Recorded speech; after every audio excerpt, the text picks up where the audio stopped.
Welcome to the Human Rights Task Force podcast, where we talk about all things human rights in the town of Westwood. My name is Melinda Garfield. I am the co-chair of the Human Rights Task Force, and with me is Danielle Sutton. I am the other co-chair of the Human Rights Task Force in Westwood. And today we are so excited to have Marianne LeBlanc-Cummings with us in studio. Thank you for joining us, Marianne. Thank you so much for having me. I am a huge fan. So, Marianne, thanks for being our first non-member of the Human Rights Task Force on the podcast. How long have you been in your role in Westwood?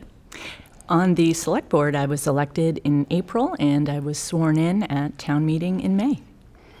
And how long have you lived in Westwood?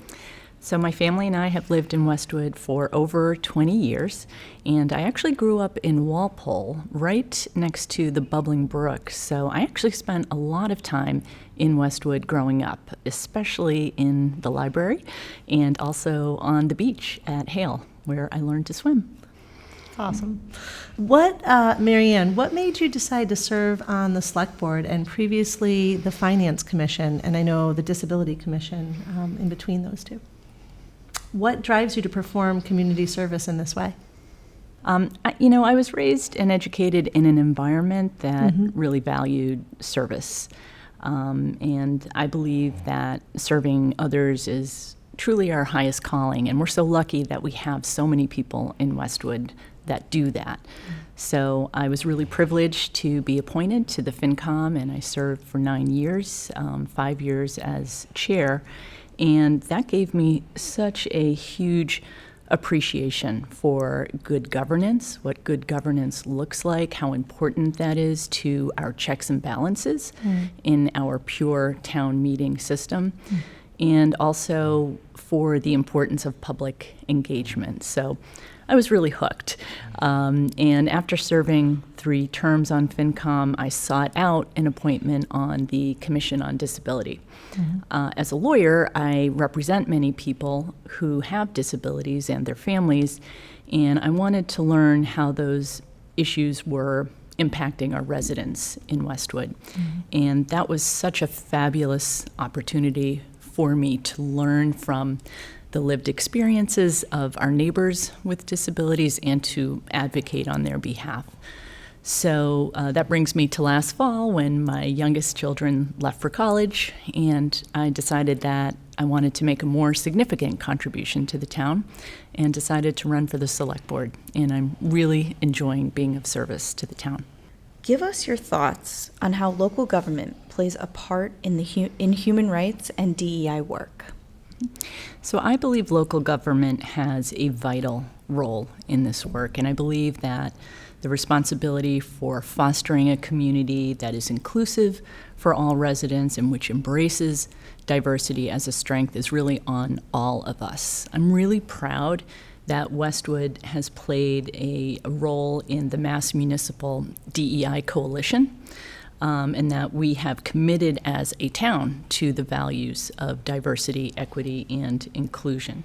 Legally, of course, we are required to ensure that we are treating people fairly, and that we are not discriminating against people. And of course, morally, it's simply the right thing to do. And I believe it's important to have a top-down approach to that in local government. And Westwood has taken steps to affirm and show that commitment. Yeah. And what are some of the things that you think the town is doing right in terms of diversity, equity, and inclusion?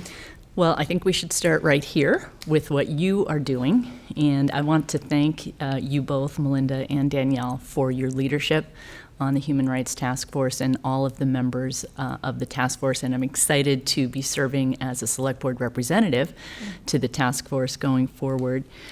This podcast is fantastic, and it's such a wonderful way to be accessible on these issues to all members of the community for free, and with the diverse perspectives that you're able to bring. I'm really proud of the joint statement that was put out by the Select Board and the Task Force in December of 2021, which affirmed diversity as a community strength, also affirmed Westwood's commitment to DEI in all facets of our programs and policies.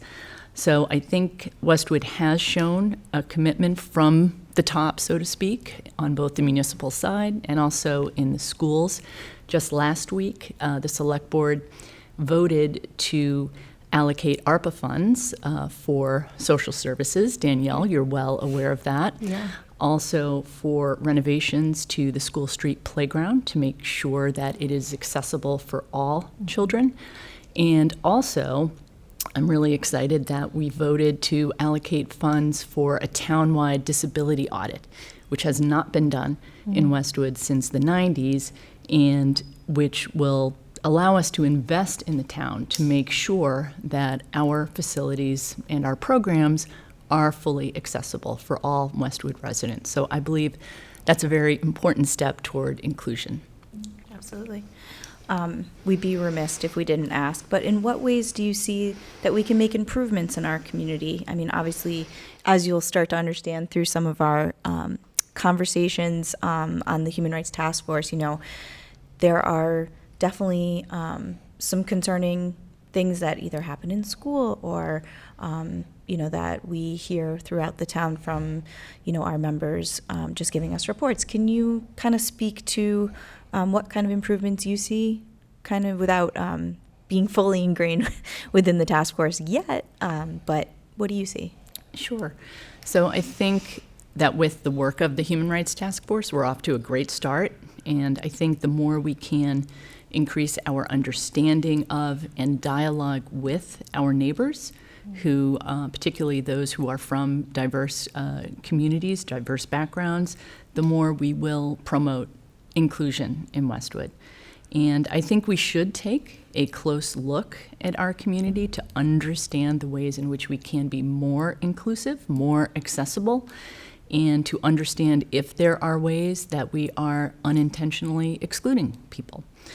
And I think we should also be very intentional about drawing from a diverse pool of talent with respect to our town hiring and also selection and appointment to our town boards and committees.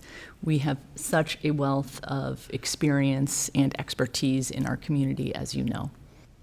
As a select board member, Marianne, you are no stranger to challenging conversations. How would you suggest we bring people together to discuss hard topics? Mm-hmm.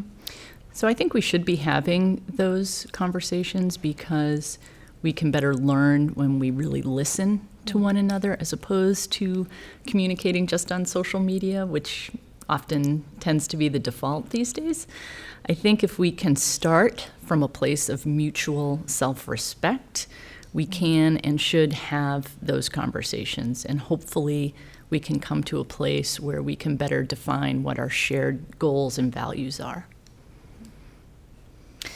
When you picture the community of Westwood in 5 years from now, what do you hope to see? Is it the same or different? And in terms of that is in terms of human rights, diversity, equity, inclusion. So my vision is that we will have a community where every resident and every employee of the town feels respected and valued for who they are, and that they in turn will be engaged and motivated to bring their time and talents in service to the community. That's my personal definition of true inclusion. Thank you so much, Marianne. Yeah, thank you for joining us. I hope that wasn't too painful. It wasn't at all. Thank you so much for having me, and thank you for the work you're doing for the town. Yeah. Right back at you. I know. Thank And we you. look forward to having you in our future Human Rights Task Force meetings. Yay. Thank you. Can't wait to be there. As we wrap up our podcast today, as we do every time, I leave you with a quote from Howard Zinn. "Small acts, when multiplied by millions of people, can transform the world."